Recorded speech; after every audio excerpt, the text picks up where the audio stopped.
Ahí si quieren pueden ir empezando. Bueno, buenas tardes a todos y a todas. Bienvenidos a este ciclo de charlas sobre arbitraje y litigios internacionales. Hoy tenemos la primera de estas charlas, que la idea es que se repitan una el mes que viene, otra seguramente el próximo, y así a lo largo del año. Aquí en la Universidad Austral, como por ahí algunos de ustedes saben, ya estamos hace varios años trabajando en varios de temas y programas referidos a estas materias, y la idea era generar un espacio de discusión abierto, con expertos en los temas que nos convocan, y abierto al público para que todos, incluso los que no están, que todavía no hicieron alguno de nuestros programas, puedan participar, puedan preguntar, puedan dialogar con los expositores. Así que por eso, por ser el primero, di esta explicación y les doy la bienvenida. Y entonces lo que voy a pasar a hacer es a presentar a quienes van a estar hoy a cargo de esta charla.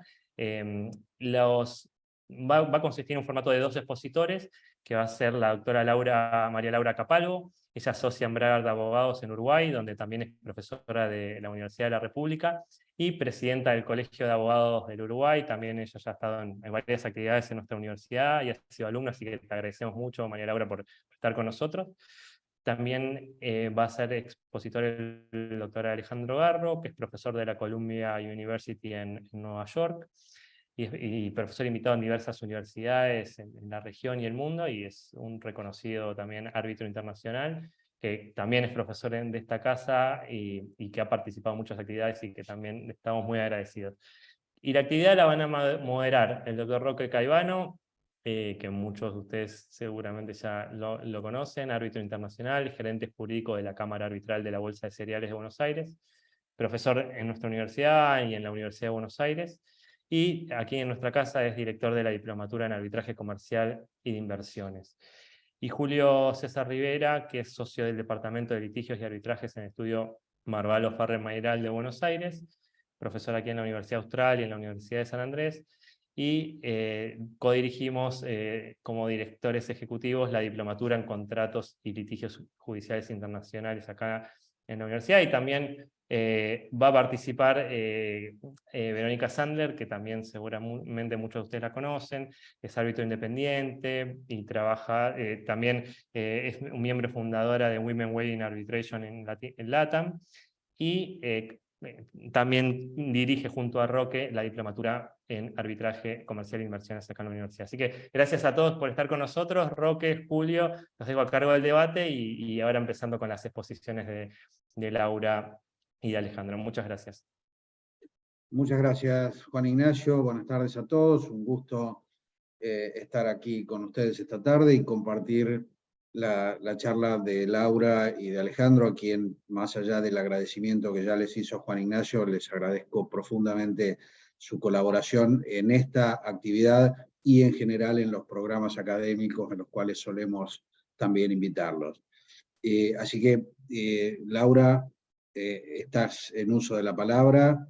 La idea es que tanto María Laura como Alejandro hagan una presentación más o menos general del tema, como para después hacer una suerte de comentarios, preguntas de parte nuestra, como para ir intercalando alguna opinión eventualmente, y dejar también espacio para que ustedes puedan hacer las preguntas o los comentarios que tengan. Así que muchas gracias, y Laura, adelante. Bueno, muchas gracias a todos. En realidad, primero agradecer a la Universidad Austral por esta oportunidad. La agradecida en realidad soy yo. Bueno, a Juan Ignacio, a Roque, a Julio, a Verónica, que sin lugar a duda se acuerdan de mí cuando hay temas vinculados al Uruguay, y bueno, y en realidad el honor de compartir esta instancia con el doctor. Yendo concretamente a la exposición, en realidad voy a compartir pantalla porque preparé un PowerPoint. A ver si se ve, Ignacio. Sí, se está viendo. Perfecto, Laura. Sí, perfecto. Bueno, en realidad de lo que voy a hablar es la Convención sobre el reconocimiento y la ejecución de sentencias extranjeras en materia civil o comercial. Primero que nada, para situar el tema, me parece importante tener presente lo que es el acceso a la justicia. El acceso a la justicia como un derecho humano fundamental, ¿no? Que en realidad este tipo de convenciones lo consagra expresamente en la medida en que se trata del grado de cooperación procesal mayor, ¿verdad? Que tiene que ver con el reconocimiento y el ejercicio. Una particularidad de esta convención, en mi calidad de profesora de Derecho Internacional Privado, creo que es una de las primeras convenciones que veo que tiene la palabra O en vez de la palabra I en tanto civil y comercial. No es esto, no es porque sí, pero luego lo vamos a ver. Bueno, vamos entonces directamente a lo que es la convención, esta convención que se llama sobre el reconocimiento y la ejecución de sentencias extranjeras en materia civil o comercial, que fue aprobada el 2 de julio del, del 2019 en el marco de la Conferencia de la Haya de Derecho Internacional Privado. Si uno ve el reporte explicativo de esta convención, tuvo sus orígenes en 1992, cuando se pretendió elaborar por parte de la conferencia normas uniformes que tenían que ver sobre lo que era la jurisdicción y el reconocimiento y la ejecución de sentencias extranjeras.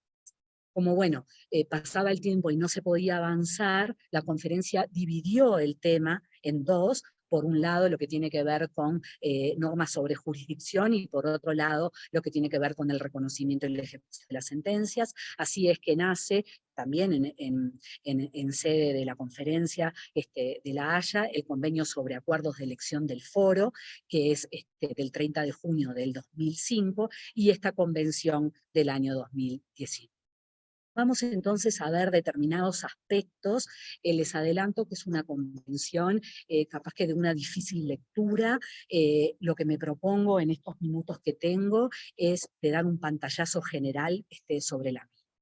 La importancia, como bien lo dije en mis palabras introductorias, es porque de alguna manera es una convención que permite el acceso a la justicia.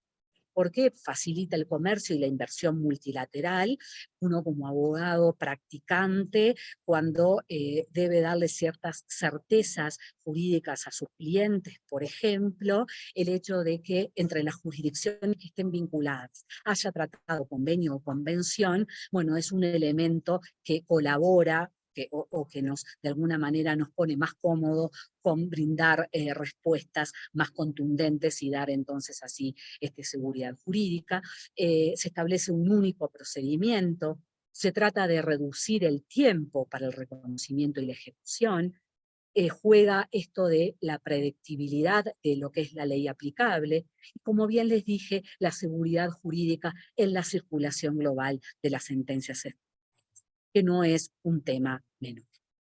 Esta convención contiene 4 capítulos, uno que refiere a su ámbito de aplicación y definiciones, otro vinculado al reconocimiento y la ejecución propiamente dicha, y luego cláusulas generales y cláusulas finales, que lo que les digo es que muchas veces cuando estudiamos convenciones, a este tipo de cláusulas no le damos tanta importancia, en esta convención sí lo va a tener.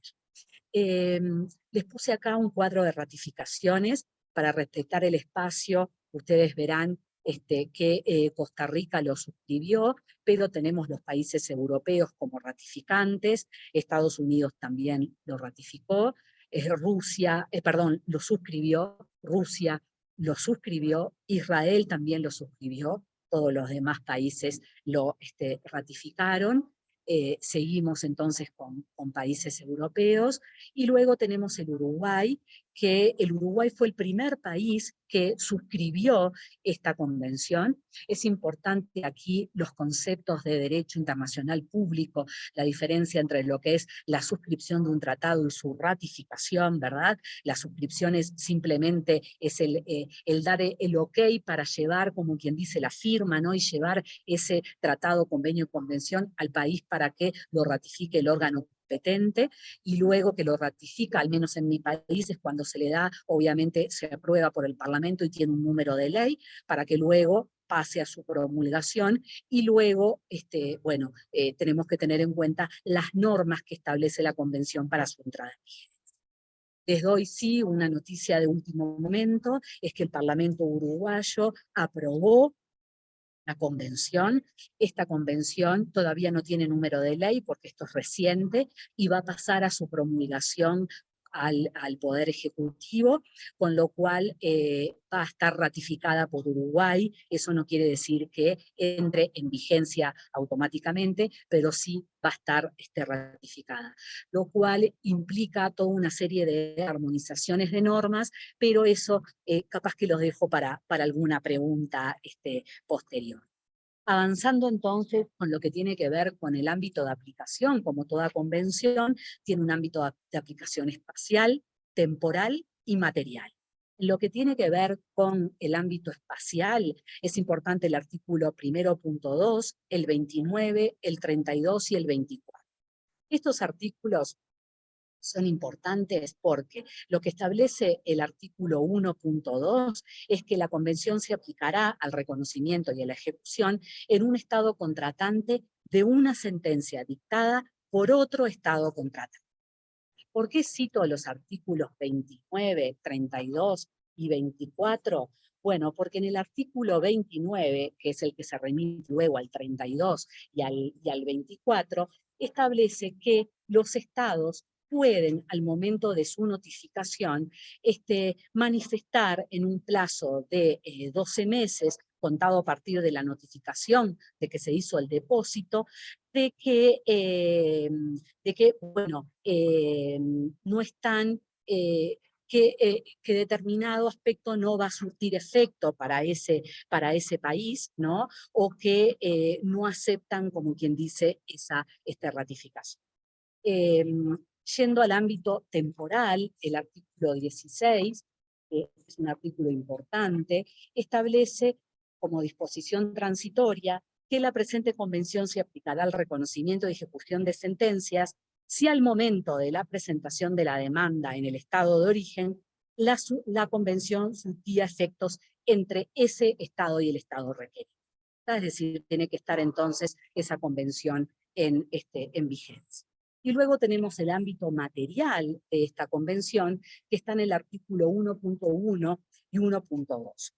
El artículo 1.1 en realidad lo que dice es que se aplican a las sentencias que refieren a materia civil y comercial.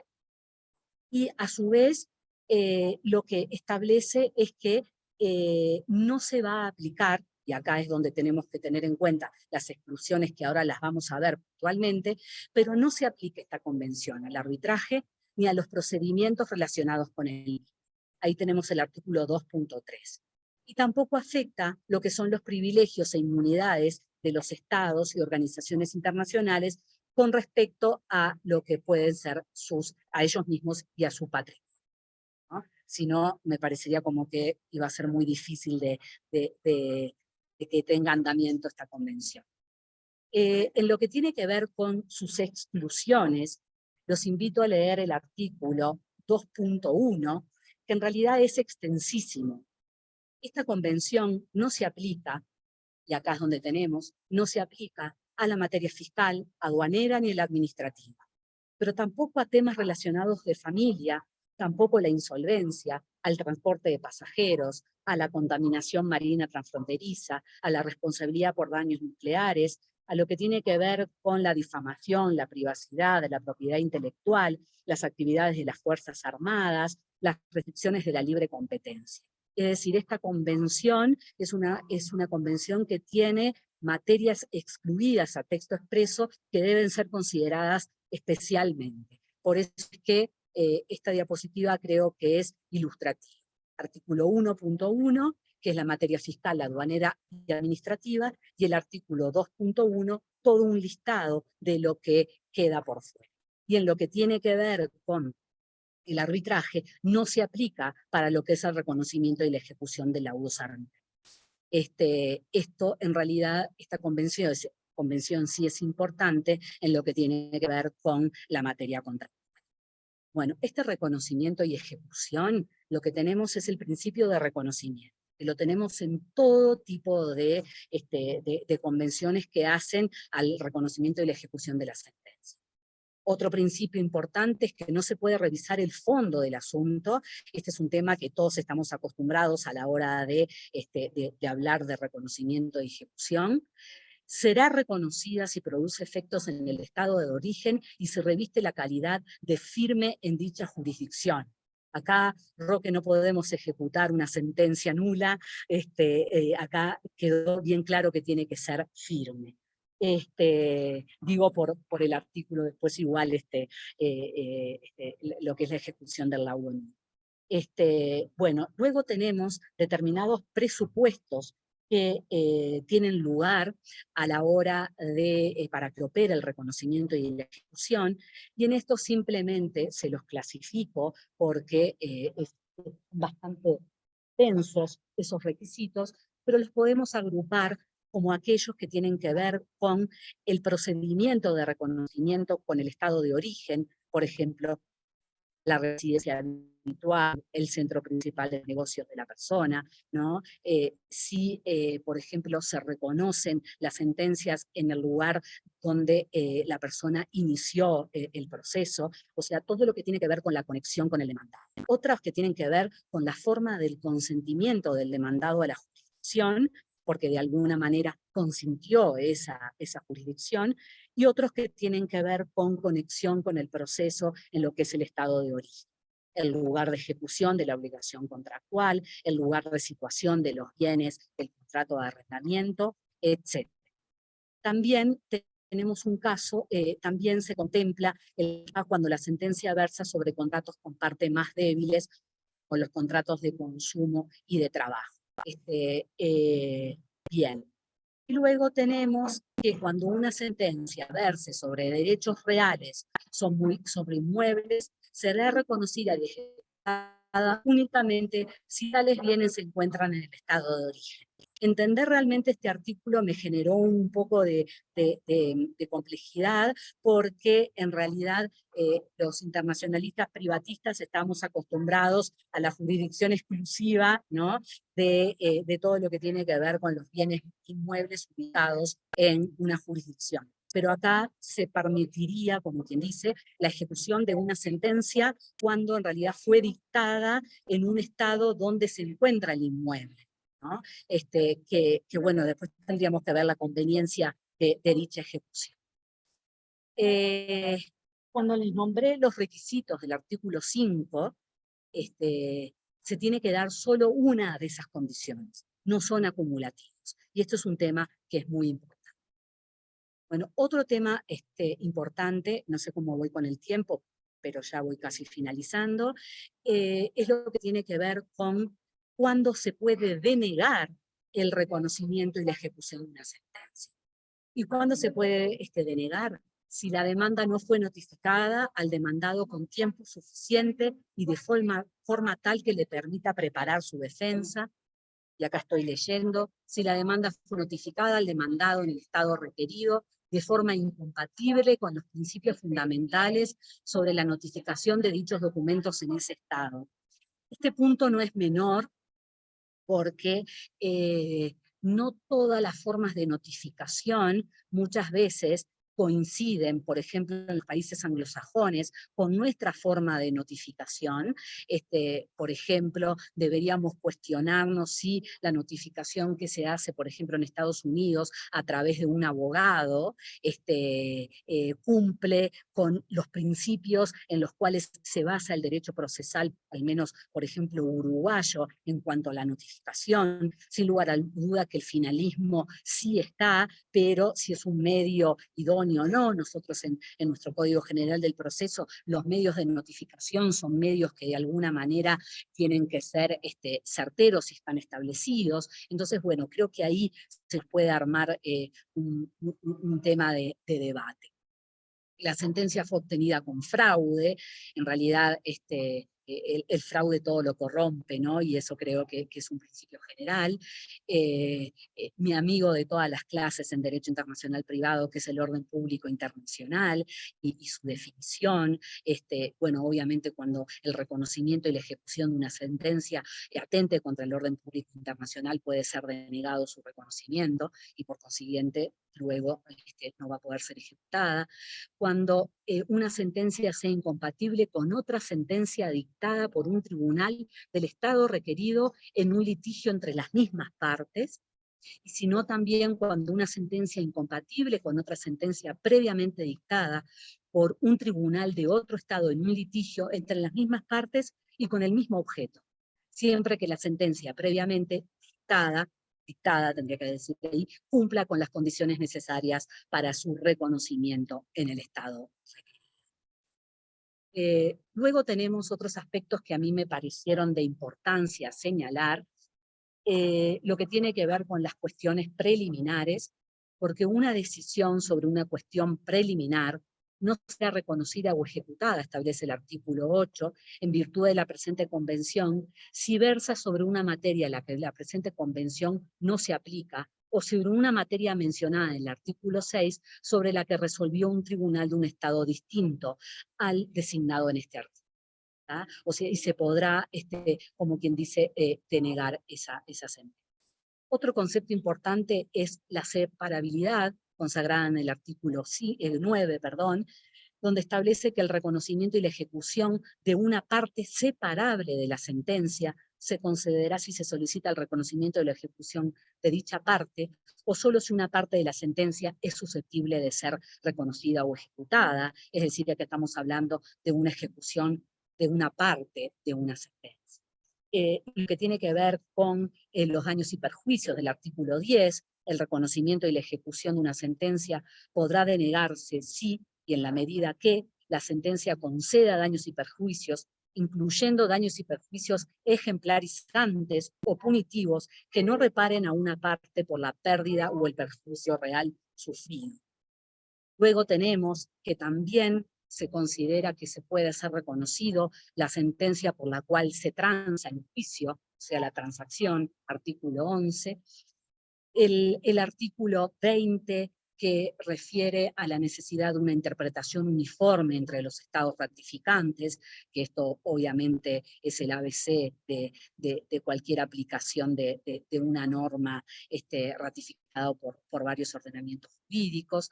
Y luego tenemos el artículo 23, que es de suma importancia, al menos en el Uruguay por ahora, porque al ratificarse esta convención vamos a tener que armonizar la aplicación de otros convenios que sí existen. El Uruguay ratificó lo que es la Convención Interamericana sobre Eficacia Extraterritorial de las Sentencias, también el Protocolo de las Leñas, tenemos el ¿no? que rige el Código Penal del Proceso para cuando no tenemos tratado, sin perjuicio de que también hemos ratificado la Convención de Nueva York de 1958, pero ahí no quiero entrar porque es objeto del doctor Garro que va a desarrollar el tema. Pero bueno, este artículo 23, que es una norma en realidad de armonización propia de toda norma, de todo tratado, establece que esta convención no afectará la aplicación por un Estado contratante de un tratado celebrado antes de esta convención. No afectará la aplicación por un Estado contratante de un tratado celebrado después de la convención en lo que refiere al reconocimiento o ejecución de una sentencia dictada por un tribunal de un Estado contratante que es igual parte de dicho tratado. Ninguna disposición del otro tratado afectará las obligaciones previstas en el artículo 6 de esta convención. Luego tenemos el procedimiento, que ahí sí les invito a su lectura, porque sería una clase de procesal, que lo tenemos establecido en los artículos 12, 13 y 14, que el 12 hace referencia a los documentos necesarios para presentar para proceder a lo que es el reconocimiento y la ejecución, luego el artículo 13 que refiere al procedimiento, y el artículo 14 que refiere a lo que son las costas del procedimiento, estableciéndose que no se podrá exigir ningún seguro, caución o depósito, cualquiera sea su denominación, a la parte que solicita en un estado contratante el reconocimiento o la ejecución de una sentencia dictada por este ya es un principio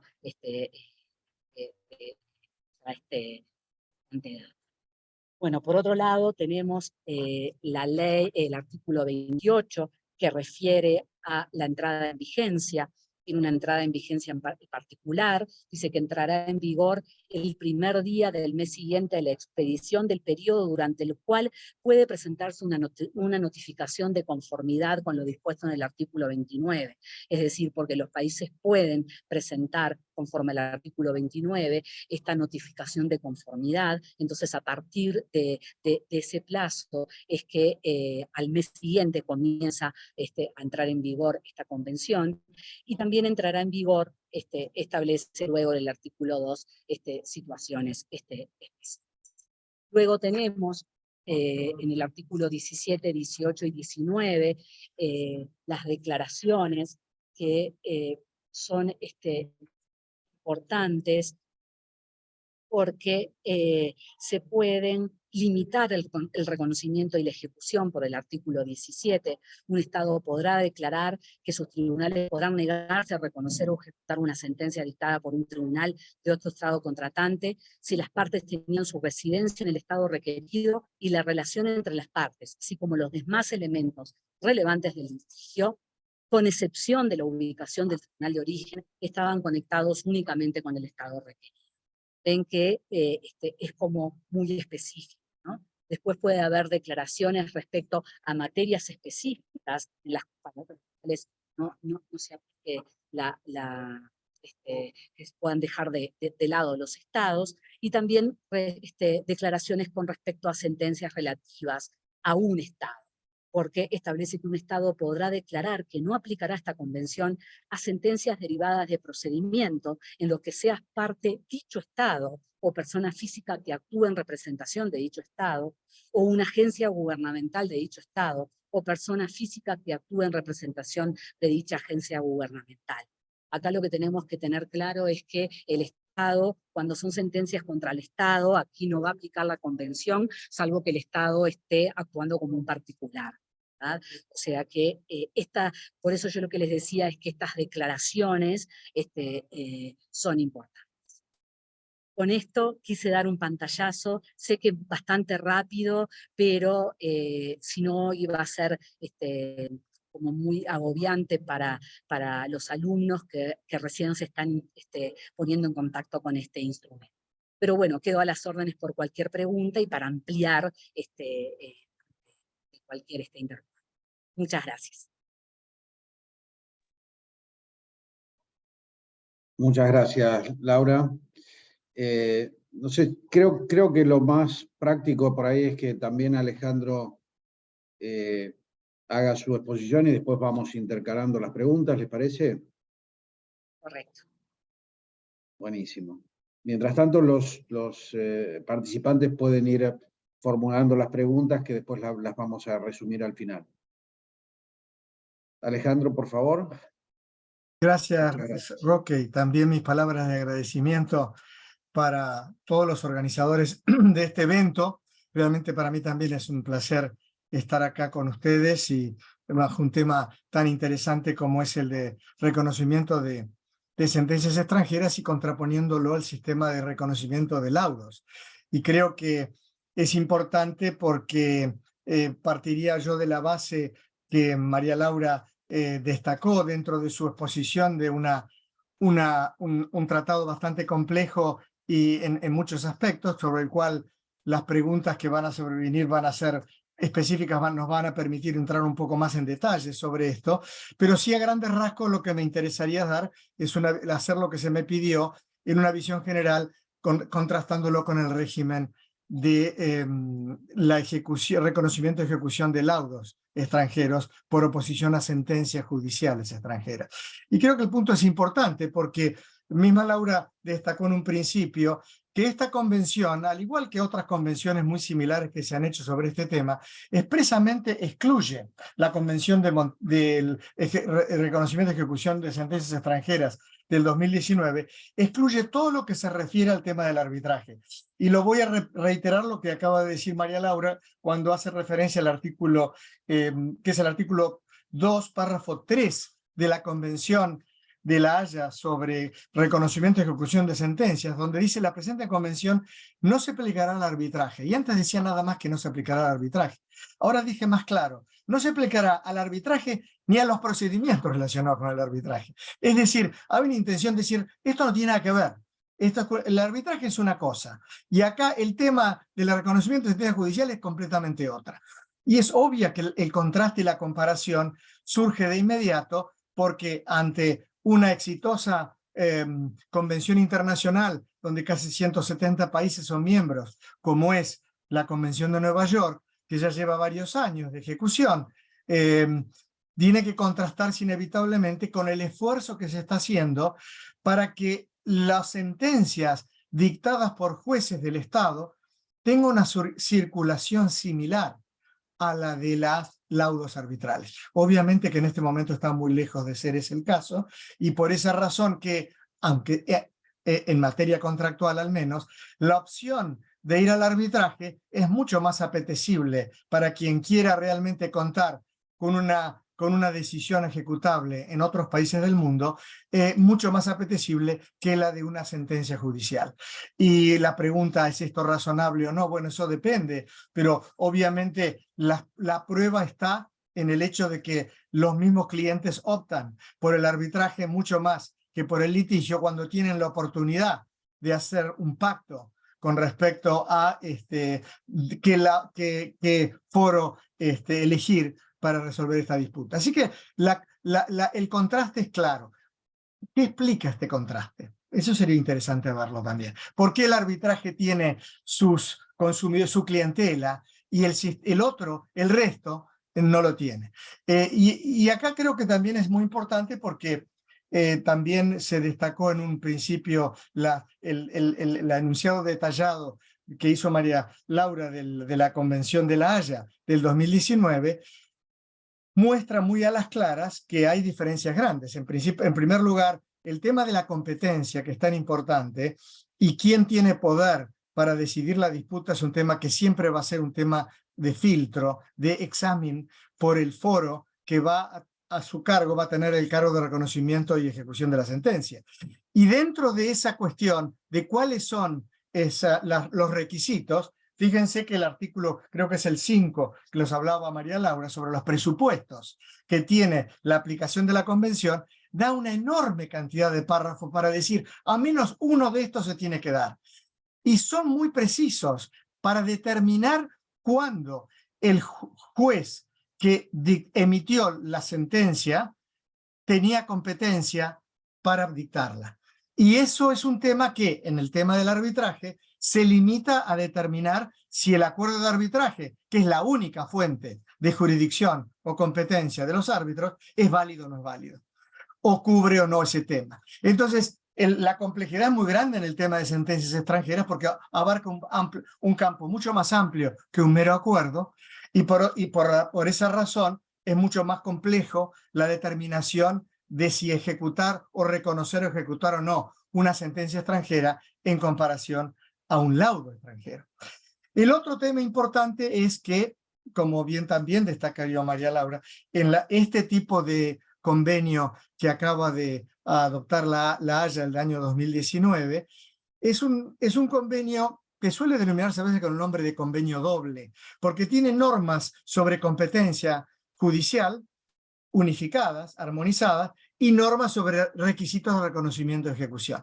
Esto es insólito para la región latinoamericana, que no le han faltado acuerdos sobre tratados sobre ejecución de sentencias extranjeras. El mismo protocolo de las leñas hizo mención María Laura también, y ese esfuerzo que se hizo en 1979 de la CIDIP sobre la eficacia extraterritorial de laudos y sentencias extranjeras, que fue un esfuerzo también que hizo aquella Conferencia Internacional de Derecho Internacional Privado de 1979, que por supuesto Uruguay también ratificó y estuvo muy presente. Como no tuvo mucho éxito y no fue no fue muy utilizada tampoco, en el año 1984 se hace otra convención que también Uruguay ratificó, solamente con México en este caso, a diferencia de otros, que es la Convención de la Paz sobre la competencia en la esfera internacional de las sentencias extranjeras. Ni estos dos tratados no dan normas unificadas sobre competencia. En cambio, el artículo 5 de la Convención de La Haya sí, dice que si la base de la competencia del tribunal es cualquiera de esos numerosos, prolíferos párrafos del artículo 5, entonces esa competencia está convalidada y va a haber que ejecutarla. Bueno, creo que la diferencia es grande y la diferencia con el Convenio de Nueva York también es muy grande, y por esa razón creo que también cabe pensar que porque el autor los redactores de la Convención de La Haya del 2019 quieren separar el arbitraje del tema de las sentencias extranjeras. Hay otro punto también que me parece importante destacar en la Convención de Nueva York, que tiene un artículo 7 muy fuerte, donde determina precisamente que por supuesto puede haber contradicciones y conflictos con otros textos internacionales o con otras normas nacionales. Y creo que María Laura nos llevó al artículo 23 del Convenio de La Haya del 2019, donde precisamente habla de que hay que hacer un esfuerzo en la medida de lo posible de armonizar esos otros tratados con el tratado del Convenio de La Haya del 2019. El Convenio de Nueva York no dice eso. El Convenio de Nueva York dice nada privará a la parte que quiere ejecutar un convenio arbitral o un laudo arbitral de aplicar aquel tratado o aquellas normas que sean más favorables a la convención. Fíjense qué diferencia hubiera habido si este convenio del 2019 de La Haya hubiera llegado a decir se aplicará la norma o el tratado más favorable a la ejecución de la sentencia. Pero no hubo acuerdo sobre ese tema. Y cabe preguntarse también, ¿por qué no hubo acuerdo sobre esto? Y en 1958, cuando se redacta la Convención de Nueva York, dijeron, acá vamos a ser muy fuertes en el proarbitraje. Y hay una presunción de que todo laudo extranjero sometido a la Convención de Nueva York debe ser ejecutado y reconocido, con excepciones. Y la misma carga de la prueba del artículo 5 del Convenio de Nueva York es distinto de la carga de la prueba en el reconocimiento de ejecución de sentencia del 2019, donde la parte que pide la ejecución tiene que probar que se han cumplido todos los requisitos, mientras que el Convenio de Nueva York es todo lo contrario, es la parte que se opone al reconocimiento de ejecuciones que tiene que probarlo. Fíjense que las diferencias son notables, son muy grandes. Y por esa razón es que obviamente este convenio sobre sentencias y reconocimiento y ejecución de sentencias extranjeras del 2019 es deseable que tenga el éxito que los redactores lo aspiraron, pero para llegar a tener el éxito de la Convención de Nueva York va a ser difícil, porque hay normas específicas en los dos textos que son muy diferentes y que las preguntas que van a venir ahora van a ir desentrañando un poco ese tema. El último punto también que quisiera destacar, o un punto que quiero destacar acá también, es que el convenio del 2019 de reconocimiento y ejecución de sentencias es fruto de una labor interrumpida por la Conferencia de Derecho Internacional Privado de La Haya por muchos años. Recién en 1992, después de grandes fracasos de proyectos y anteproyectos, se llega a ponerse a trabajar en este convenio que en el 2019 se logra terminar y que por lo que vemos ya ha tenido un promisorio éxito, no solamente con la ratificación de la República Oriental del Uruguay, sino también de la Unión Europea, que ya es algo muy fuerte. Y creo que esto es un punto importante porque cabe preguntarse cuáles son los incentivos para un Estado para ratificar la Convención de Nueva York y cuáles son los incentivos para un Estado para ratificar el convenio de reconocimiento y ejecución de sentencias extranjeras del año 2019. Y también creo que ahí hay diferencias a destacar. Prácticamente hoy en día un país que no haya ratificado el Convenio de Nueva York es un paria, un país paria. Es decir, nadie se le va a ocurrir hacer una sede del arbitraje, escoger como sede del arbitraje un país que no sea un Estado que no se haya adherido a la Convención de Nueva York. Y esto es un punto importante. ¿Llegará a ser el momento en el cual uno considere y decir, no voy a hacer una inversión en ese Estado, a menos que el Estado haya ratificado el convenio de la Haya sobre reconocimiento y ejecución de sentencias extranjeras del año 2019.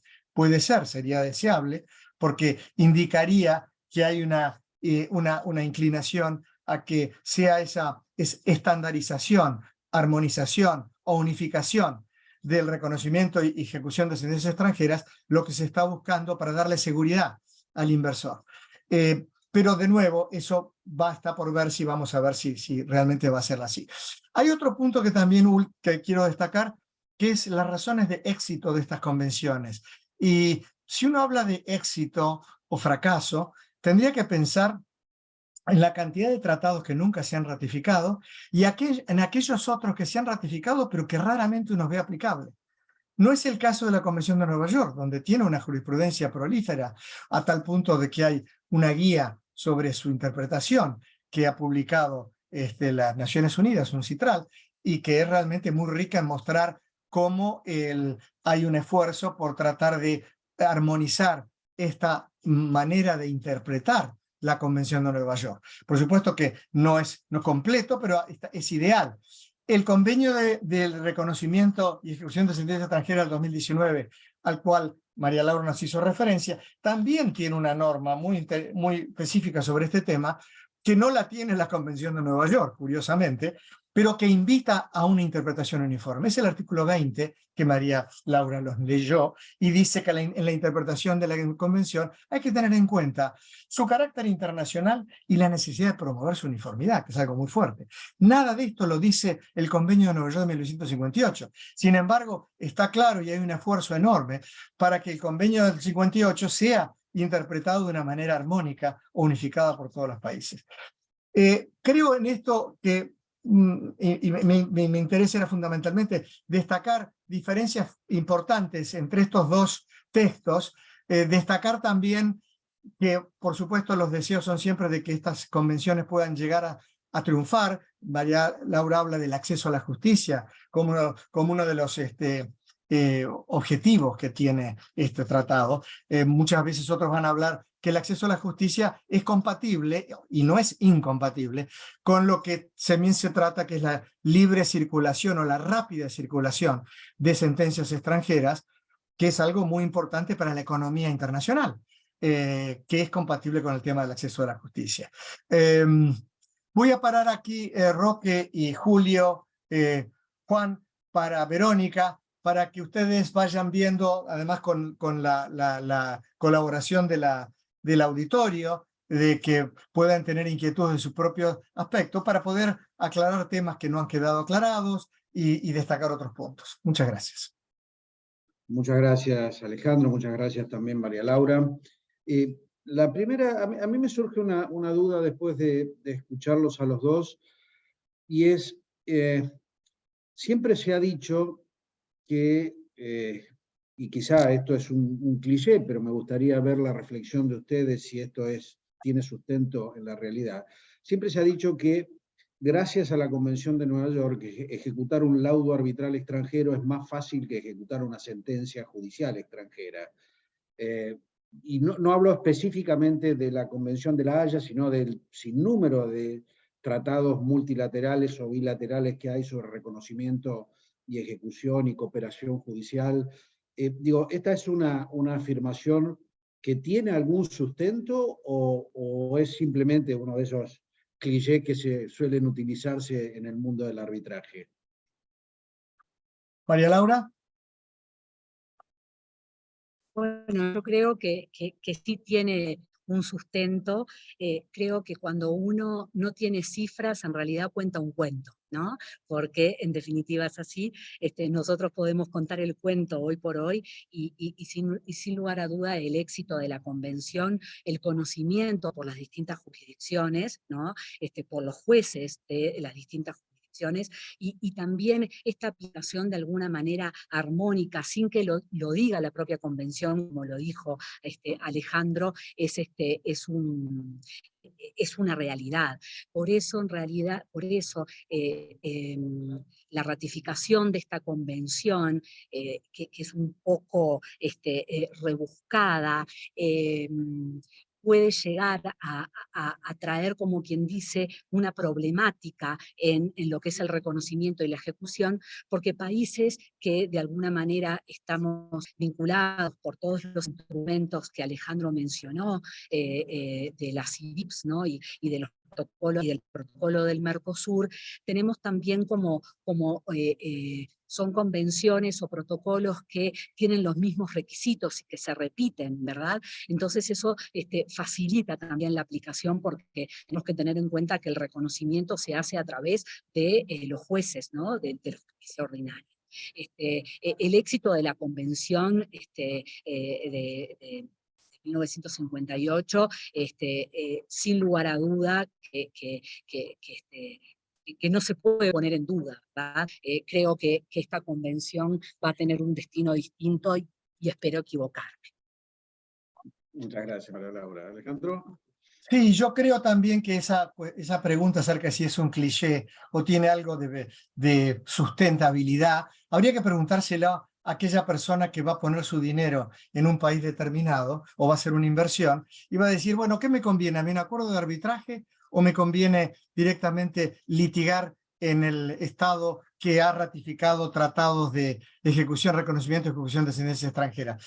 Y creo que en ese sentido sería muy deseable una investigación más empírica sobre este tema. Yo lamentablemente no la conozco, pero hay algunos casos que es más difícil, que quizá no sea innecesario hacer una investigación empírica, como por ejemplo la República Popular China, que prácticamente jamás ha ejecutado una sentencia extranjera, y donde el inversor en China va a tener que optar, ¿qué hago? O me voy o pacto los tribunales chinos, o pacto un arbitraje. Y obviamente va a ser el arbitraje lo que va a terminar optando el inversor que viene de otro país. ¿Cuál pregunta se va a hacer ese mismo inversor en Brasil, en Argentina, en la República Oriental de Uruguay? Habría que preguntárselo a los inversores, a ver si prefieren el arbitraje o si es solamente un cliché nada más o van a ir directamente. Eso creo que es importante, ese trabajo empírico, que creo que hace falta y que es muy importante porque determina un poco más cuáles son las probabilidades de éxito de estos tratados que tienen la buena intención de hacer circular las sentencias de una manera más prolífera, pero tiene que haber un aspecto que creo que es fundamental en el funcionamiento de estos textos: confianza. Si no hay confianza en el sistema judicial, no va a haber, obviamente, éxito en esos tratados. Muchas gracias, Alejandro. Julio, Vero, Juani.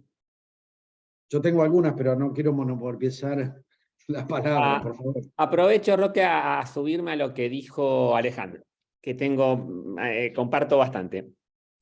Creo que es, digamos, pensar que el éxito del arbitraje depende, digamos, que es consecuencia del éxito de la convención, creo que es parcialmente correcto y parcialmente incorrecto. El arbitraje tiene, digamos, el éxito de la convención ayuda al éxito del arbitraje, pero el arbitraje en sí tiene ciertas características esenciales que en sí mismos son extremadamente atractivas para los inversores. Y muchas de esas características esenciales no están presentes en las justicias estatales. Con lo cual veo muy poco, porque si a mí me dijeran, ¿ves probable un éxito similar al de la Convención de Nueva York? Y lo veo extremadamente difícil, por más fantástico y bueno que sea el documento. Yo hace 4 años que trabajo en Marval y soy socio de Marval, y una de las funciones que me han asignado básicamente es revisar todas las cláusulas de disputas que celebran todos los equipos de banking y corporate. En los últimos 4 años creo que nunca tuvimos una cláusula de estatales. La única posibilidad es cuando la impone el inversor extranjero, y lo que me impone es justicia de Kansas o justicia de Nueva York. Pero posibilidades que alguien quiera litigar una disputa más o menos compleja ante un tribunal estatal pasa muy poco. O sea, y esto no es un demérito de los jueces, que pueden ser excelentes, es un demérito de sistemas procesales vetustos que no se ajustan a una disputa compleja.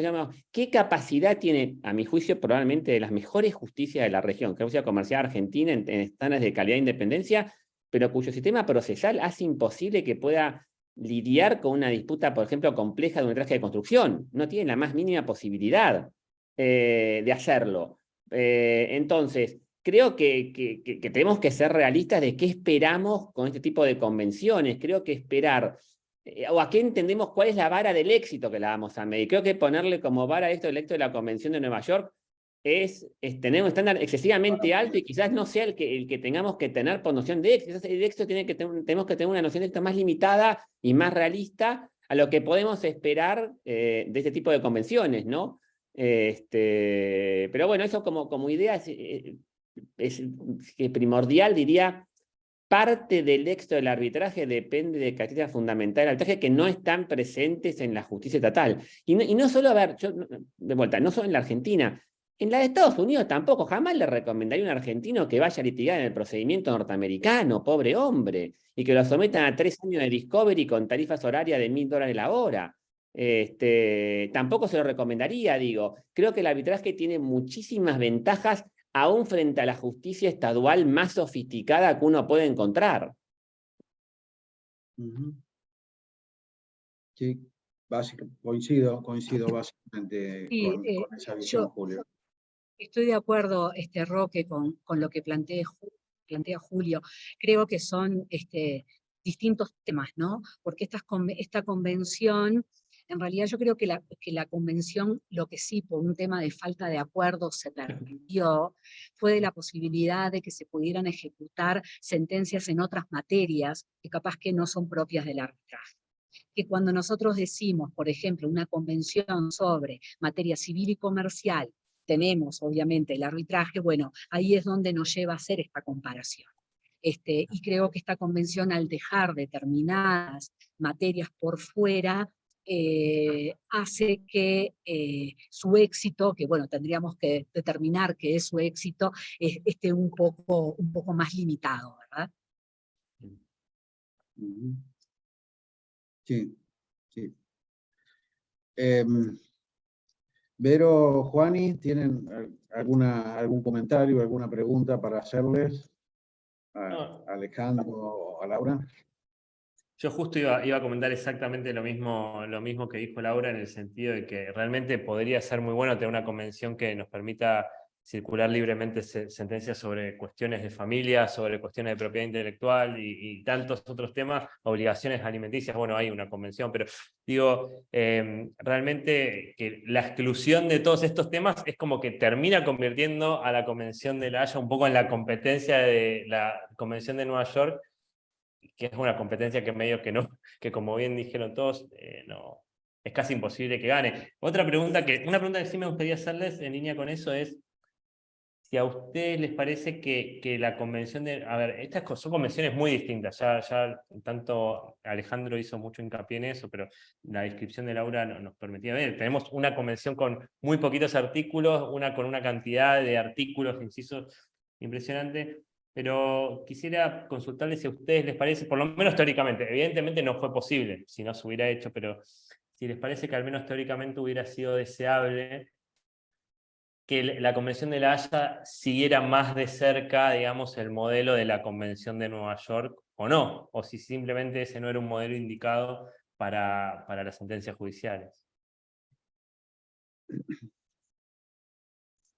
Laura. ¿Sí?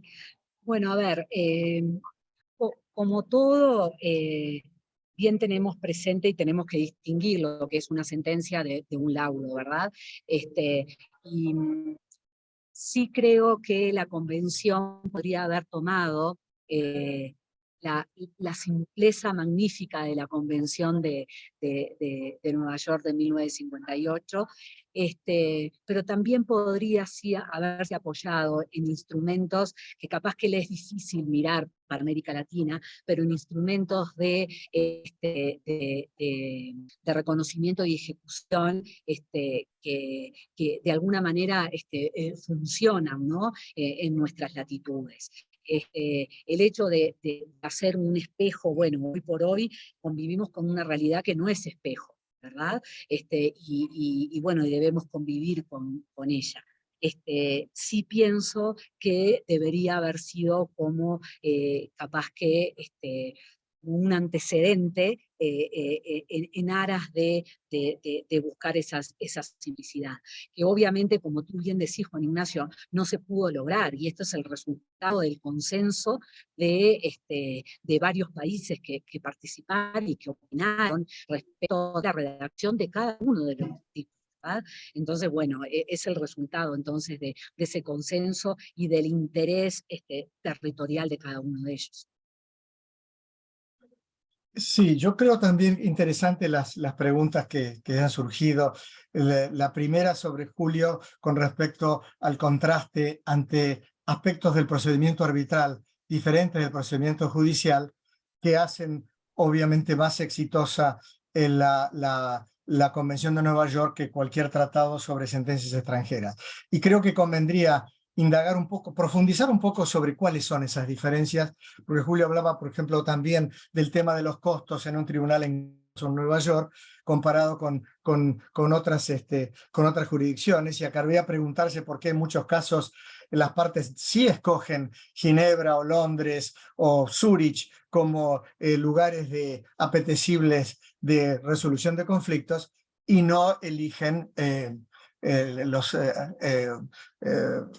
un lugar en Indonesia o Yakarta o Sri Lanka. Algo tiene que ver con el funcionamiento de los sistemas judiciales. Y creo que habría que ahondar un poco en ese tema. María Laura saca un tema en su exposición inicial sobre el reconocimiento de ejecución de sentencias extranjeras muy interesante. Cuando habla del requisito para la ejecución de una sentencia extranjera, de la notificación, ella dice, la notificación, según dice el Tratado del 2019 de La Haya, que tiene que ser hecho con principios que no sean incompatibles con principios fundamentales del debido proceso. Y ella dice, ¿y esto de notificar con una persona que tenga más de 18 años, que hace una affidavit, como se hace en Estados Unidos?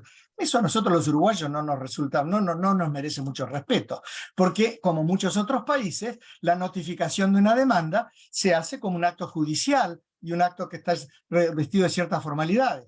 Bueno, ese no es un problema en el arbitraje, obviamente. Si lo fuera, ni siquiera lo es en Brasil, que es un país muy formalista. Así que si lo fuera, ya tendría un problema muy grande. Y hay otros aspectos que habría que destacar. El tema de la independencia y de la imparcialidad del que toma decisiones. Sí es cierto que hay posibilidades de escoger jueces probos e independientes, pero no es el estándar común. No es el estándar común. Al menos no es el tema en investigaciones empíricas que hace Transparency International. Ustedes van a ver que esta organización internacional habla y rankea los sistemas judiciales y habla del sistema de la corrupción en los sistemas judiciales como un problema muy serio. Y no de países excepcionales. Pareciera todo lo contrario. Según Transparency International, los países cuya judicatura merece confianza son de una docena, o 18, 15. El resto deja mucho que desear. Entonces, ¿cómo se va uno a sorprender del tema del arbitraje? El otro tema que también es importante es el relacionado con aquellas disputas que no tienen origen contractual y por lo tanto no son susceptibles de un acuerdo de arbitraje o muy poco lazar. Y eso es correcto, pero por esa razón, y ahora sí respondo a la pregunta de Juan, es que la Conferencia de Derecho Social Privado de La Haya se pone en la tarea de elaborar un tratado sobre reconocimiento y ejecución de sentencias extranjeras luego de haber hecho otro en el año 2005, al cual Laura también hizo referencia, que es el Acuerdo de Selección de Foro. Y ese Tratado de La Haya, que la Argentina ni siquiera ha firmado, pero que está en vigor, porque lo ha ratificado también la Unión Europea, México, jurisdicciones importantes internacionalmente como Singapur, también lo ha ratificado. Ese sí, Juan, es un tratado hecho al modelo de la Convención de Nueva York. Está basado en lo que le llama un convenio exclusivo de selección de foro, que debe tener obviamente ciertos requisitos. Cumplidos esos requisitos que dan base de competencia al tribunal que va a emitir el fallo, la segunda parte del tratado, que es mucho más simple que la Convención del 2019, este convenio de La Haya del 2005, permite la ejecución de una sentencia dictada en base a ese convenio de selección de foro bajo causales de no ejecución similares al artículo 5 de la Convención de Nueva York. Similares, dijo, no idénticas, ¿no? Pero muy similares. Pero tiene una contrapartida. Este convenio de La Haya del 2005 establece que si se impugnara la validez del acuerdo de selección de foro, el único tribunal competente para decidirlo es el tribunal cuyo foro ha sido elegido por las partes. Y que de esa decisión de validez del convenio de selección de foro es obligatoria y vinculante para cualquier otro Estado contratante que ratifique esa convención. Este es un tema que interesantemente el Colegio de Abogados de Nueva York acaba de analizarlo y sacar un informe sobre este tema, y un prestigioso publicista en temas de arbitraje internacional en los Estados Unidos también publicó un artículo diciendo que sería un disparate que Estados Unidos ratifique este convenio de selección de foro del año 2005. ¿Y por qué? Porque él sostiene de que darle confianza a estados contratantes cuyos sistemas judiciales son de dudosa imparcialidad y de dudosa probidad, sería irresponsable, y que por lo tanto ni siquiera eso lo podrían. O sea, no estoy convencido de que el convenio no vaya a ser aprobado definitivamente por los Estados Unidos o por la República Popular China, que lo firmó también, u otros países comercialmente significativos. Pero lo que sí quiero destacar es que hay una enorme desconfianza en los sistemas judiciales, y que esa gran desconfianza en los sistemas judiciales está a la base del problema de la falta de circulación libre de las sentencias extranjeras, que ese es un tema con el cual tenemos que lidiar, y lo que esperamos es que con el tiempo haya un cierto impacto del éxito del arbitraje en los sistemas judiciales más formales, para que puedan agilizarse, para que puedan haber mecanismos de autoprotección que puedan hacerlo más sostenibles ante la necesidad de que las sentencias judiciales tengan una circulación tan libre como los laudos arbitrales. Con eso que decía Alejandro, para tener en cuenta en esa evolución, ¿no? Es interesante observar que todavía ha tenido muy poco desarrollo y no hay mucho escrito, ¿no? Los tribunales comerciales internacionales domésticos, digamos, que están empezando a aparecer en algunos países, ¿no? Que están empezando a aparecer en Francia, en Singapur, etcétera. Bueno, en inglés, para disputas comerciales internacionales, que bueno, que para disputas basadas en, digamos, en contratos, pueden presentarse como una alternativa más interesante porque tienen procedimientos menos domésticos y más internacionales, con lo cual, bueno, uno sale un poquito de tribunales con una mirada excesivamente doméstica y que tienen un perfil mucho más internacional. Claro, Dubái también tiene algún centro para disputas financieras, etc. Creo que eso sí es una evolución interesante para disputas contractuales, de ver cómo evoluciona y presentar un atractivo más parecido al que presenta el arbitraje. Y también comparto lo que decía Laura, que uno pensaría que esta convención de 2019, lo interesante hubiera sido para temas de familia, para otros temas en donde justamente esa circulación se vuelve mucho más esencial, ¿no? Claro. Muchas gracias. Yo tengo algunas preguntas, pero me parece importante empezar a pasarles a Alejandro y a Laura algunas de las preguntas del público. Después, si tenemos tiempo, podemos avanzar en algún otro tema. Perfecto, Roque. Si te parece, vamos a ir leyendo algunas, después podemos intercalar y demás, pero para que no nos queden, a veces si no quedan para el final y salen las corridas. Uno de los asistentes le pregunta específicamente a Laura si el hecho de que la convención se refiere a asuntos civiles o comerciales es algo relevante, si tiene alguna importancia. Y para ir adelantando otra pregunta y ganar tiempo, tenemos una pregunta específica sobre, bueno, es un poco de coyuntura local acá en Argentina, pero es sobre relativo al SIAD y eventuales laudos que se puedan adoptar, que me parece que por ahí lo que podríamos ver, o podría hablar o Alejandro o alguno, o Laura, sobre el tema es cómo podría impactar alguna de estas reglamentaciones o demás en la ejecución de laudos, como podrían ser los del CIADI o otros laudos de inversiones, ¿no? Bien. Respecto de esto, en realidad se habla de materia civil o comercial, porque en realidad la convención está destinada a lo que es la materia civil, pero se hace referencia a lo comercial para aquellas jurisdicciones en las cuales lo civil y lo comercial está separado, ¿verdad? Y no lo comercial es como una dependencia del tema civil. Así lo explica el reporte, que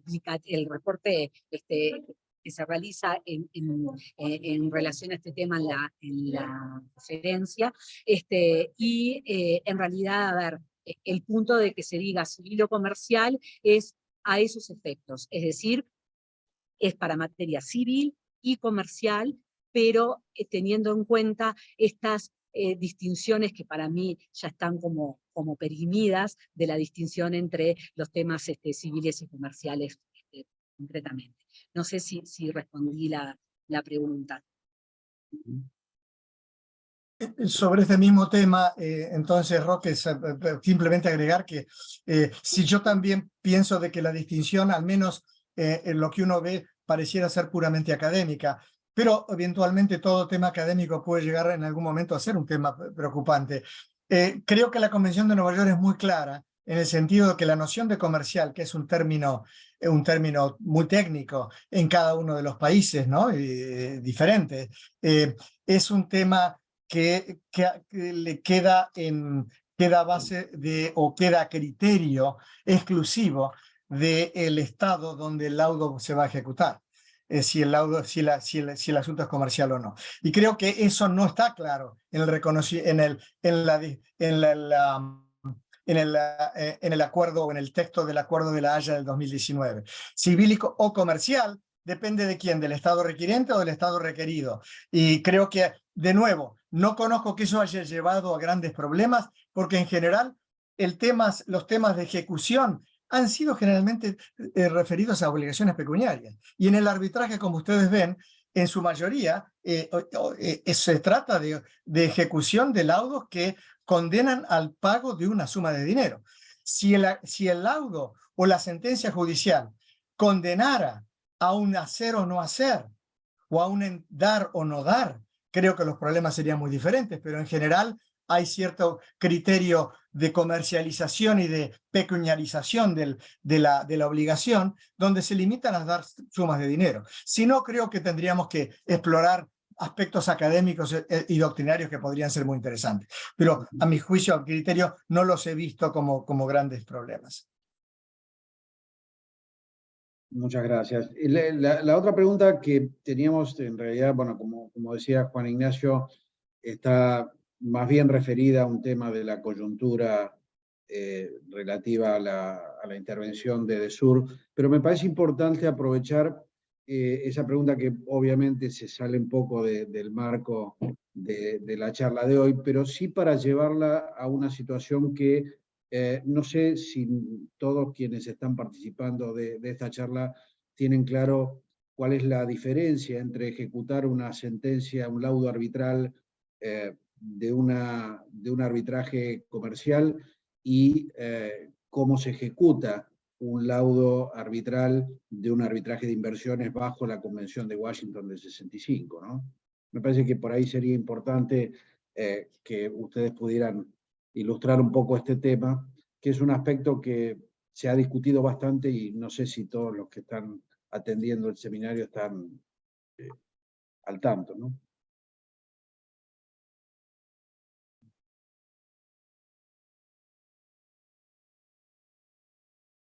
Y Alejandro, ¿tú quieres ir?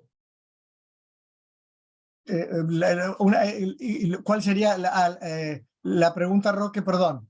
Digamos, marcar las diferencias, si es que ustedes ven alguna, entre ejecutar un laudo comercial bajo la Convención de Nueva York o ejecutar un laudo en un arbitraje de inversión bajo el convenio de Washington del 65. Por supuesto, sí. Yo creo que sí, que creo que las diferencias son importantes. Por empezar, hay que destacar que puede ser que no haya diferencias. Es decir, hay controversias o disputas en las cuales interviene el Estado y en las cuales se hace dentro de un marco donde hay un reglamento de arbitraje el que lo determina y la sentencia o el laudo va a estar protegido solamente por la Convención de Nueva York. Y hay muchísimas inversiones extranjeras que se hacen en ese base. Pero hay un tratado específico, que es el Tratado del CIADI, donde específicamente son las controversias entre un Estado y nacionales de otro Estado, y el Tratado de Convenio de Washington de 1965, que trae en los artículos 53 y 54 un sistema propio de ejecución totalmente diferente al que estamos hablando bajo la Convención de Nueva York, porque se le da entidad al laudo dictado bajo ese tratado internacional del CIADI, la misma entidad que tiene vinculante y obligatoria, que tiene una sentencia dictada de última instancia, sentencia firme, por un tribunal doméstico. Así que, por lo tanto, son dos cosas totalmente distintas. Un laudo que se ha dictado bajo la Convención de Nueva York o bajo una ley de arbitraje determinada, no dejará de ser un laudo que puede ser impugnado en el lugar de la sede del arbitraje ante los tribunales nacionales bajo una ley nacional de ese Estado. Mientras que en el caso del CIADI no, aunque cual fuera la sede del arbitraje, ese laudo tiene la misma entidad que una sentencia judicial a nivel doméstico y por lo tanto debe ser ejecutada en otro Estado. Por supuesto, hay muchas doctrinas y teorías, como dice Roque, es cierto, sobre el tema, pero el tratado en sí trae su sistema de autoejecución. Por lo tanto, creo que son dos temas, por supuesto, todo puede tener vinculación y relación de un punto de vista conceptual, pero fundamentalmente son sistemas independientes, el sistema de CIADI y ejecución del laudo y el sistema bajo la Convención de Nueva York. Gracias, Alejandro. ¿Querés agregar algo, Laura? No, es correcto lo que vendría a ser, para que se tenga en cuenta, una cosa es la ejecución de una sentencia extranjera, ¿no? La ejecución de un laudo en un arbitraje parcial internacional, y lo que tiene que ver en materia de inversiones, y bueno, con la particularidad del tratado que rige en el caso. Muchas gracias. Roque, no sé si, a mí me gustaría hacer una pregunta a Laura, Ujú. porque ella algo lo mencionó, pero creo que sobre todo, por lo que vi, tenemos varios participantes de Uruguay, que me imagino que la vinieron a escuchar a ella, y teniendo en cuenta este adelanto que ella dio sobre que Uruguay ya está en vías de, en breve, de ratificar la Convención de La Haya, le quería consultar a ella, porque ella también, como dije, lo mencionó un poco, ¿qué implica, qué cambios, digamos, puede traer para Uruguay la introducción, la ratificación de este instrumento? Bueno, una vez que entre en vigencia, con respecto al sistema actual que tiene Uruguay para la ejecución y el reconocimiento de sentencias, perdón, no de laudos. Bien, bueno, lo primero, y ahí saco un poco mi faceta de presidenta del Colegio de Abogados del Uruguay, es la formación de los jueces, ¿no? Respecto de esta convención, y bueno, de todos los operadores, porque obviamente obliga a ellos, ¿no? Luego tenemos un tema de compatibilidad, de armonización en la aplicación de esta normativa, que bueno, que por ahora puede ser que no se presenten mayores inconvenientes, porque los países que ratificaron la convención del 2019 no son ratificantes de las convenciones y de los tratados que el Uruguay tiene. Entonces, la diferencia sería en decir, bueno, o se aplica el Código General del Proceso, una norma nacional, vendría a ser una norma de derecho internacional privado de fuente nacional, o este tratado, que obviamente también, teniendo en cuenta la Convención de Normas Generales sobre Derecho Internacional Privado, primero, ante un caso internacional, debemos aplicar los tratados, convenios y convenciones, y en su defecto el Código General del Proceso. Entonces, para los uruguayos, para los que practican en el Uruguay, lo que tenemos que tener en cuenta es que cuando entre en vigor, con los tratados con los cuales estamos vinculados, primero se deberá aplicar esta convención, porque así lo ordena la Convención de Normas Generales, y también nuestra norma de Derecho Internacional Privado, ratificada ya no tan recientemente, y en defecto del Código General del Proceso. O sea que va a haber una mutación en la aplicación de la normativa. En cuanto a la compatibilización o a la armonización, bueno, tenemos que ver en la medida que se vayan ratificando los tratados, ese esfuerzo al cual nos somete, como bien dice Alejandro, esta convención de tratar de armonizar las normas, así, ¿verdad? Pero bueno, creo que lo primero es la formación de nuestros jueces y de nuestros operadores. Muchas gracias, Laura. Hay una pregunta del público dirigida a Alejandro, es ¿de qué tipo de estudios empíricos te valés cuando afirmaste esto de que, salvo muy pocas jurisdicciones, hay una percepción muy negativa o muy contraria a los poderes judiciales nacionales, ¿no? ¿Cómo no? Sí, me estaba refiriendo a Transparencia Internacional. Es un organismo que si lo ven en Google va a aparecer inmediatamente. Todos los años hace un análisis sobre el tema de la independencia judicial.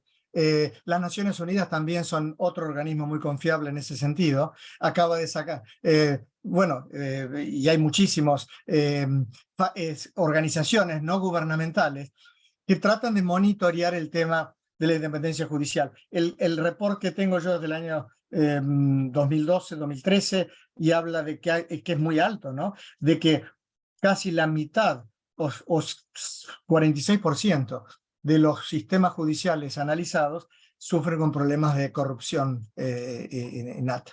Y este es un tema muy preocupante, muy problemático. Por supuesto que el tema de corrupción no es el único, pero el tema de corrupción hace innecesariamente al tema de confiabilidad. Y de ahí está el tema de que para tener un sistema de tratado internacional de sentencias extranjeras tiene que haber confiabilidad en los otros sistemas jurídicos. Un buen ejemplo es la Unión Europea. Fíjense ustedes, el convenio de Bruselas 1215 del año 2012 ha sido muy exitoso realmente, y una sentencia ejecutable en Italia es automáticamente ejecutable en Francia o en Alemania. Ya hoy en día ni siquiera se requiere ningún exequatur ni nada por el estilo. Ese es un tema que funciona con un tribunal supranacional encima que controla. Está lejos de ser perfecto, pero en nuestra región, en América Latina, para que haya confiabilidad de un inversor brasilero en la Argentina o una argentina en Venezuela o en Colombia, donde sea, es problemático. No va a ser tan fácil lograr ese tipo de armonización y de confiabilidad para que haya una libre circulación de sentencias. También, Juan Ignacio, perdón que agregue un tema a favor del arbitraje y en desmedro de los poderes judiciales de estas regiones, es la presión política que se hace sobre el Poder Judicial, ¿verdad?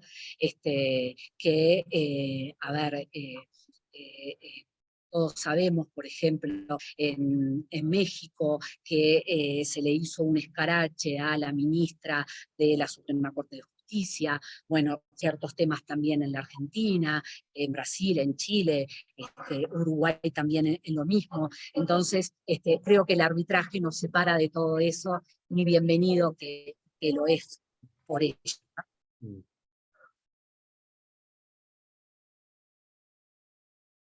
No sé, Roque, si vos querés avanzar con alguna pregunta.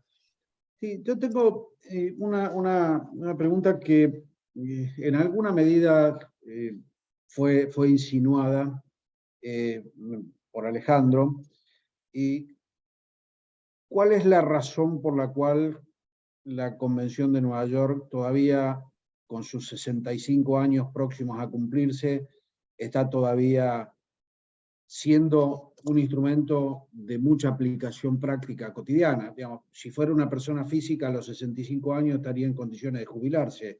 Sin embargo, la Convención de Nueva York no da la impresión de que pueda pasar por eso. ¿Cuál es el secreto? ¿Cuál es la razón por la cual esto está pasando? 65 años es bastante tiempo en la evolución de muchas cosas. De hecho, el arbitraje en los últimos 65 años ha dado un vuelco excepcional a favor de la mayor arbitrabilidad de un montón de cuestiones. Han surgido institutos que permiten reforzar el pacto arbitral y el sostenimiento de la jurisdicción arbitral. Y sin embargo, la Convención de Nueva York todavía parece ser un instrumento útil a pesar de todos los cambios que se han producido en ese tiempo, ¿no? ¿Cuál sería la razón o el motivo que ustedes ven para que eso pase así? Bueno, yo respondiendo, Roque, a esa inquietud, me parece muy interesante que nos invites a reflexionar sobre ese tema, porque la primera reacción mía es poder tratar de destacar cuáles son los aspectos de anquilosamiento de la Convención de Nueva York, que tiene, como tú dices, 65 años. Y pienso en aspectos, una de las grandes virtudes, por cierto, es el hecho que sea un texto tan sucinto y escueto y no muy prolífero, lo que ha dado la posibilidad de que sea desarrollado jurisprudencial y doctrinariamente de una manera que un texto mucho más detallado no lo hubiera hecho. Pero tomemos el ejemplo, por ejemplo, como tú dices, del tema de la arbitrabilidad. Sobre la arbitrabilidad no dice absolutamente nada, así que el tema de la arbitrabilidad de la materia sujeta al arbitraje es un tema que queda a criterio de la legislación y de la doctrina de cada uno de los países miembros de la Convención de Nueva York, y la Convención de Nueva York no se ha metido en esos temas.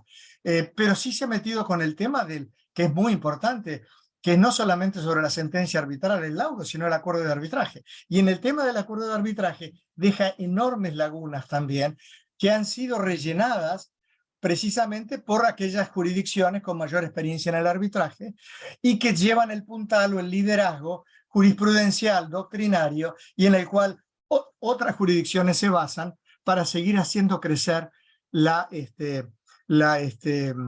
Convención de Nueva York. Un buen ejemplo es cuando la Convención de Nueva York te habla del telex y el telegrama, para decir que esos son los únicos, la validez formal y el requisito por escrito es el único, se extiende nada más que al telegrama y al telex. Creo que es interesante ver ese criterio. ¿Por qué?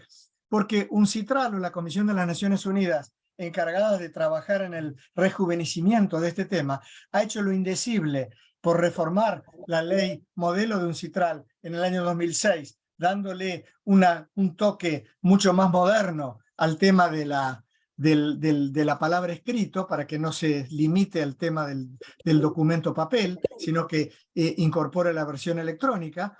Pero además también, como se ha demostrado lo difícil que es enmendar, modificar un tratado internacional de tantos años y con tantos adherentes al mismo, convocar de nuevo a los casi 170 países para que lo haga sería imposible. Ha hecho una recomendación, como bien sabe Roque, la ley argentina la incorpora como norma, diciendo por escrito deberá entenderse mucho más que el tema del sujeto del papel. Entonces, creo que un poco para responder a esa invitación a la reflexión que nos hace tu pregunta, yo diría que ha sido las jurisdicciones que son parte del Convenio de Nueva York las que han colaborado en gran parte a poder darle vida, rejuvenecimiento y mantener viva a esta convención de 1958. Gracias, Ale.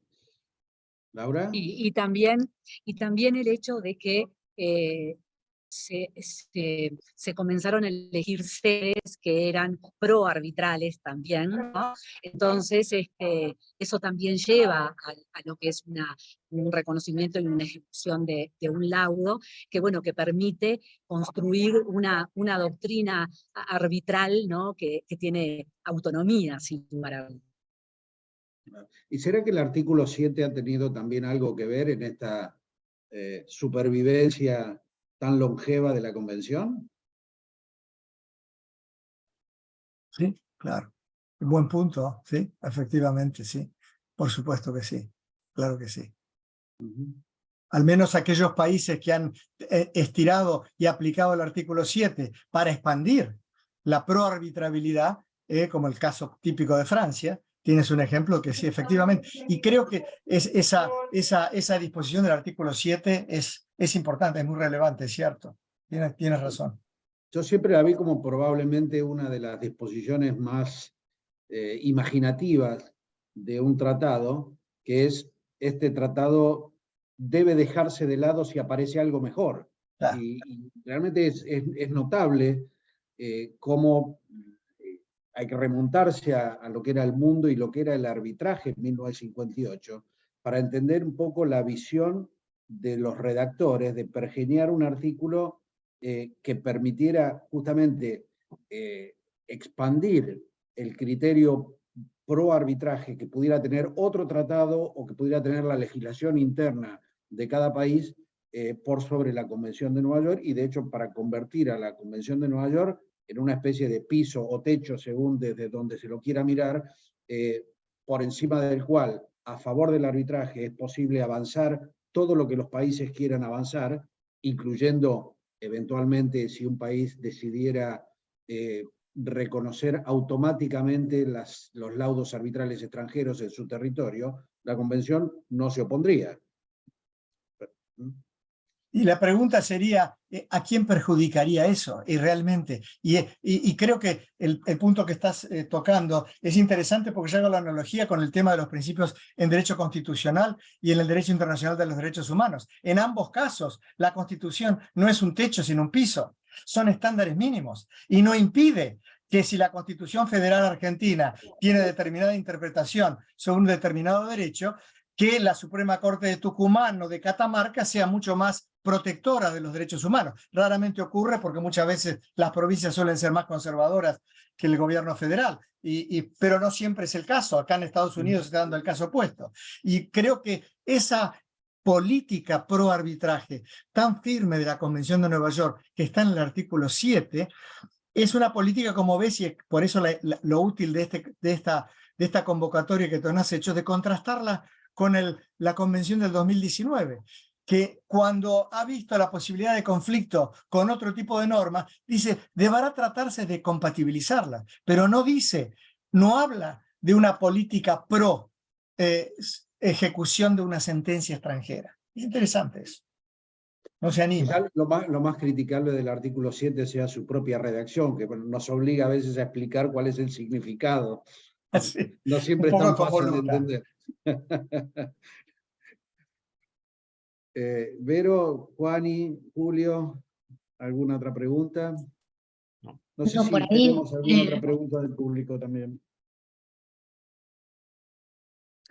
No, quizás Roque, digamos, tomando esto que nos llamabas a la reflexión, como señalaba Alejandro, digamos, es interesante cómo el arbitraje en ese momento, ¿no? Digamos, la época que estamos hablando, en los años de la Convención de Nueva York, cómo se fue consolidando en distintas áreas, en distintos aspectos, finalmente, digamos, con esta, digamos, la búsqueda de una armonía en los derechos, digamos, locales por medio de la ley modelo.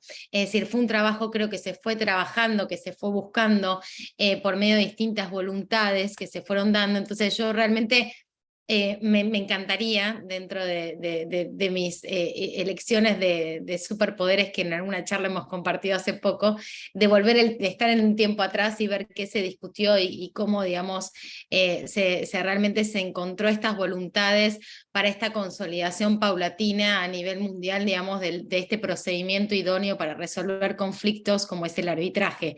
Yo creo que fue una evolución que parte, digamos, de ese primer consenso y que luego se fue cristalizando a medida de otros instrumentos que nosotros conocemos.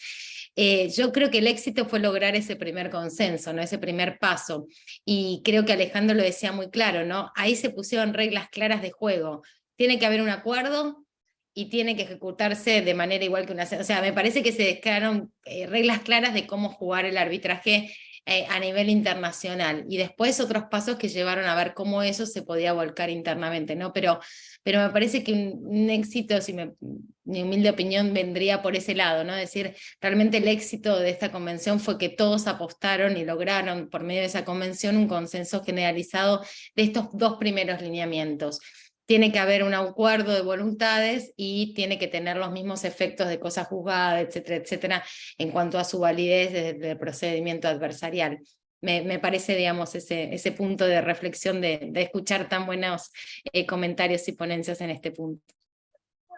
Muchas gracias, Vero. Bueno, ya siendo las 8 en Buenos Aires, creo que yo tengo un montón de preguntas, pero en todo caso las dejamos para una próxima charla en este ciclo de charlas que estamos inaugurando hoy, y que, bueno, en alguna medida forman parte de las acciones conjuntas de las dos diplomaturas de arbitraje y de contratos y litigios internacionales. Así que, por mi parte, muchas gracias, Alejandro, muchas gracias, Laura, gracias también Juan, Vero y Julio por la participación, y bueno, cuando quieras podés cerrar, Juan Ignacio. Bueno, gracias Roque. No mucho más, no quiero hacerles perder más tiempo. Laura tiene que tomar un avión, no queremos ser los culpables de que se lo pierda.